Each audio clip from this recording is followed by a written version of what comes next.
Yahoo! Hello mga masters! Happy New Year sa inyong lahat dyan! And of course, sa mga ka-G, nandito na naman tayo. First vlog of the year, 2024. That's G.I. Naliligo na sa kanyang swimming pool na warm water. Kaya kamusta po ang inyong mga New Year? Nakatulog po ba kayo? At syempre, ano ba ang mga pagkain kagabi? Masaya ba ang buong pamilya? At syempre yung ating goal ngayon this year is gawin natin yung lahat para tayo ay maging successful, maging healthy, at magaganap yung lahat ng mga ating mga plano. May mga New Year's resolution naman tayo na mga basis or mga platform or framework ng ating mga goals. Kumbaga, yan ang ating mga gusto, pero hindi yan mangyayari pag hindi natin gawin, di ba? So, for now, tayo po ay manalig lang na everything will be great, everything will be okay. Walang sakuna at trahedya na mangyari. Dahil po out of our control na po yan. Prayers na po talaga ang kailangan natin para natin maging mabuti po yung ating kondisyon. So ayan na G, na maligo. Bumaba na po yung G natin. So yung ating importante sa atin ngayon ay let's just live one day at a time. One step at a time, at hindi natin kontrolado yung mga circumstances sa paligid natin, pero yung ating law of attraction, ang ating dila, ang ating pagko-confess ay very powerful po yan. So kailangan po talaga positive ng talaga tayo. Yun yung pinaka-importante dyan. Dahil pag hindi tayo positive, lahat po ng mga hindi mabubuti ay mangyayari yan. Kasi yun yung parating nasa isip natin. Kaya chill lang po tayo this 2024, mga masters and mga ka-G. Enjoy lang po tayo at always mga ngalagaan natin yung ating health kasi yun ang pinaka-importante. Kahit ano pa yung kataas ng inyong sahod, kahit ano pa kaganda yung inyong posisyon sa inyong trabaho, pag nagkasakit po tayo, ay mawawala yan dahil uuwi ka lang naman sa bahay at magpapahinga or kung minsan maka-hospital ka. Kaya wala yan. Kailangan talaga yung ating health. So ang pagkain ng masustansyang pagkain at yung pagtulog talaga ang importante. So paulit-ulit ko po itong nini-lecture na ang pinaka-importante dyan, kahit na gaano ka-healthy yung pagkain mo, di ba? Kahit na vegetables pa yan or mamahaling pagkain pa yan.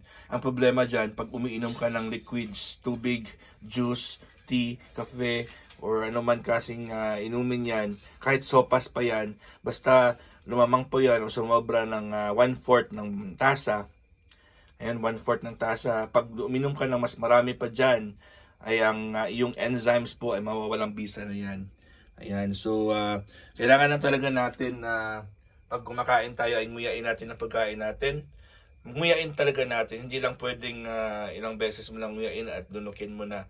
Kailangan talaga nguyain siya ng ilang beses. Siguro mga 30 plus times.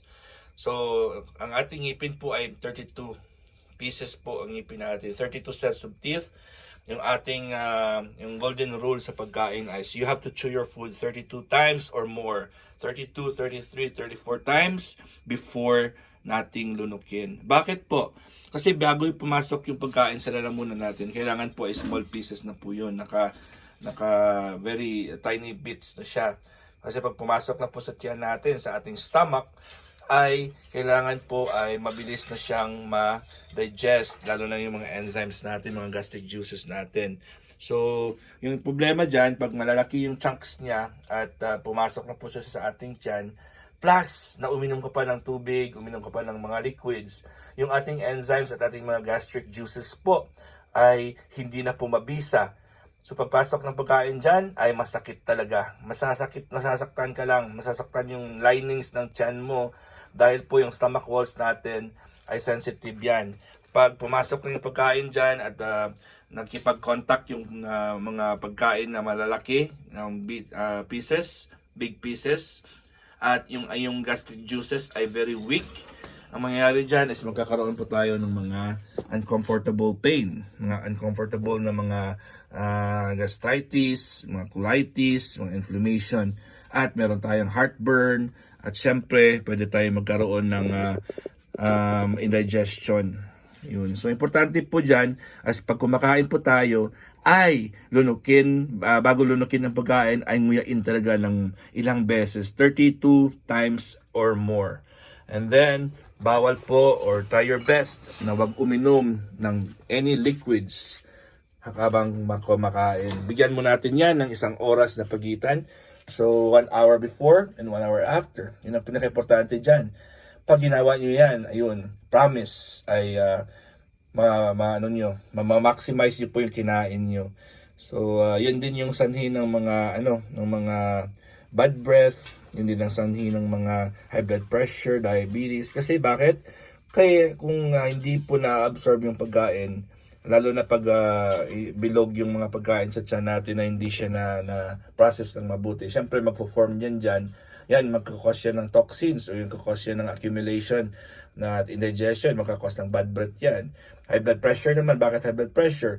Eh kung mga oils dyan at fats dyan ay hindi talaga ma-digest at hindi siya ma-metabolize ng ating katawan, ay mananatili yan dyan, yung mga cholesterol, yung mga fats, yung mga hindi dapat ma-absorb ng katawan natin ay na-absorb yung triglycerides natin, cholesterol. So, hindi siya napaprocess ng mabuti, kaya nagsistay po siya sa katawan. And diabetes, bakit diabetes? Kasi syempre, mga sugar, mga pagkain natin na hindi natin yununguya, na hindi siya napaprocess, may mga raw materials yan, like mga raw sugar, mga sweeteners. So, hindi siya napaprocess kasi yung mga enzymes natin ay very weak na.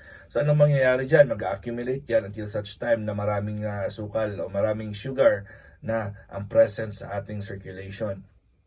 Ano pa? Yung pag-iinom po ng malamig, yun ang ating dapat bawalan. Kasi yung ating katawan po ay dapat mananatili yan sa warm temperature. Meron po tayong temperature, normal temperature sa katawan natin, na 36.5 to 37.2 degrees Celsius.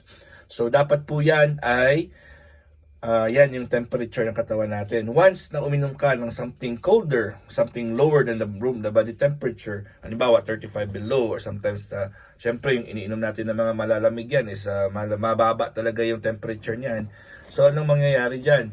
Pag meron ka ng kinain ng mga fatty foods, mga oily foods, syempre, yung dinadaanan yan, yung passageway ng food natin, is yung esophagus natin or lalamunan, papasok yan sa stomach, and then papasok yan sa small and large intestines. So, yun yung pathway ng oil, hindi lang oil, pero ng pagkain. Pero pag once ang pagkain natin ay may oil, at ininuman natin ng malamig yan, ano kaya nangyayari sa mantika pag linagyan natin or nilagay natin sa malamig na lugar? Syempre, naninigas siya o natutulog yung mantika. So, yun yung mangyayari sa katawan natin. Pag kumakain ka po ng oily foods, fried foods, at sweet foods, syempre, pag magka-crystallize yan, mag-hard solid yan. So, ang mangyayari dyan is didikit yan sila sa ating lalamunan, sa ating tiyan, sa ating small and large intestines, until such time, pag marami na po kayong mga cholesterol build-up, ang tawag dyan is cholesterol build-up, ay may possibility po na iyan ay ma-absorb at mapupunta sa ating mga veins and arteries. So sa veins and arteries naman, syempre pag meron na kayong blockages, yung mga fatty blockages, yan ang tinatawag na thrombus at emboli. So mga thrombus and emboli po, yan sila yung mga blockages, yung mga fatty deposits na present sa ating blood vessels. Pag marami yan, ay pwede ka magkaroon ng mga circulatory problems like varicose veins, yung mga heart defects, at syempre yung iba dyan, di ba, na may mga tao ka ba na shake hands mo, kinakamusta mo yung mga kamay nila ay malamig, yung paa nila malamig, dahil po yung kanilang extremities po ay hindi nakakapagtanggap ng good circulation, or because of gravity po sa paa natin, sa paa natin ay because of gravity, mabilis lang po bumaba yung dugo, pero yung pagbalik niya ay hindi na siya bumabalik ng maayos kasi yung mga valves natin, ang ating mga veins natin, ang arteries natin ay hindi gumagana dahil blocked na po siya. At meron ding possibility na kung meron kang thrombus at emboli, yun yung mga blockages sa ating circulation, sa arteries and veins natin, ay halimbawa po yung ating heart ay talagang magtatrabaho yan. The heart will pump faster. It's because ang dugo ay kailangan dumaan at pumasa po sa arteries and veins. Pero dahil barado po ay ang heart natin ay kailangan mag-pump harder. That's the reason why bakit tayo magkakaroon ng blood pressure problems like high blood or low blood. So, ang high blood naman is sobrang sikip. Kaya sobrang trabaho ng ating puso. Yung low blood naman, syempre sobrang luwag. Kaya parang dandahan lang. So, may mga kailangan din tayong dating gawin dyan para makontrol yan. Dahil hindi lang siya dapat ikontrolin. Pero dapat talaga ayusin natin. So, it all starts with a correct way of eating. So, kailangan talaga kumain tayo ng 3 times a day. Kasi pag hindi tayo kumain ng 3 times a day, ang ating katawan po ay parang sasakyan yan. Kailangan mo ng gasolina, di ba? Habang ikaw ay nagmamaneho. Pero hindi lang po gasolina yung kailangan mong i-maintain dyan. Yung hangin sa gulong mo, yung tubig po sa inyong radiator, yung tubig din po sa iyong windshield wiper, yung oil, change oil din. Yung ano pa ba yung mga kailangan dyan? Marami po, brake fluids, battery, at syempre kailangan mo rin i-car wash yung sasakyan mo once in a while. So yun yung mga requirements ng sasakyan natin. Yung ating katawan po, may mga requirements din yan. Halimbawa, yung iyong mata, kailangan niya ng mga vitamin A at iba't ibang mga vitamins and minerals. Pero iba naman yung requirement ng inyong buto, ng inyong bones. More calcium po yung bones. Pero yung ibang organs natin ay hindi nangangailangan ng maraming calcium, like yung kidney. Diba? Konting-konti lang. Pero kailangan ang heart, kailangan din ng calcium. Yung iyong mga liver, pancreas, ang iyong mga balat, ang skin natin, ang buhok natin, ang ating mga reproductive system, meron mga separate requirements yan na mga vitamins and minerals. Ang problema po dyan ay kung hindi mo pa yun, nagpupuna po yung gene natin, ayun. Okay, so matagal-tagal na pong hindi nakapupo si gene natin for 3 to 4 days ata. Okay, wag na natin i-focus yan. So, ayun, yung mga vitamins and minerals po, kailangan ng katawan po natin yan. Pero ang problema po dyan ay kung hindi po natin nakakain yung insaktong mga requirements. So, dapat po talaga sa isang araw, 3 beses tayong kumain. From breakfast, yung mga breakfast natin supposed to be is around 7 to 8 in the morning. Hindi naman kailangan na mabigat talaga ang breakfast natin, pero kailangan talaga kompleto ang requirements natin. Yung ano ba yung kompleto? Pag sinasabi natin kompleto, kalahati ng pinggan natin is more vegetables than fruits. Mas marami yung gulay. Hindi naman kailangan na gulay talaga na lulutuin talaga. Meron naman tayong mga pipino, may mga ganong mga gulay na pwede nang slice at kainin na hilaw, na hindi pala luto, hindi po siya naluto. At meron din po tayong fruits na maraming pwedeng kainin, di ba? And then after nyan ay meron tayong sa kabila naman is more grains than proteins. So darker grains po tayo, mga brown rice, mga dark corn. So as much as possible po, iwasan po natin yung mga white bread, yung mga white flour na mga tinapay. And then yung proteins natin ay small portion lang. So again, sa left side ng ating plate ay more vegetables than fruits. Siguro mga 30% ang vegetables, 20% ang fruits. On the other side is more grains than proteins. 20% yung proteins at 30% ang grains. And then, ang next nating kumain ay around 12. So meron tayong 4 hours na pagitan from breakfast to lunch. And ganun din. And make sure ang ating lunch ay heavier as the heaviest meal of the day. And then after 6 hours, 6 to 8 na naman yung ating dinner, which is as much as possible, try to avoid red meat sa gabi. Ayun, so tapos na po si G natin at medyo nagpupupupo si G natin dito. Alright, so and then uminom tayo 1 hour before and 1 hour after ng ating pagkain. Hindi tayo pwedeng uminom bigla or immediately pagkatapos kumain. Anyways mga masters, hanggang dito lang po tayo ngayon. Dahil po ay 15 minutes lang yung ating premiere. And Happy New Year po sa lahat. And I hope to see you on the next vlog tomorrow. Happy New Year, Happy New Year, Happy New Year. God is great. Yahoo!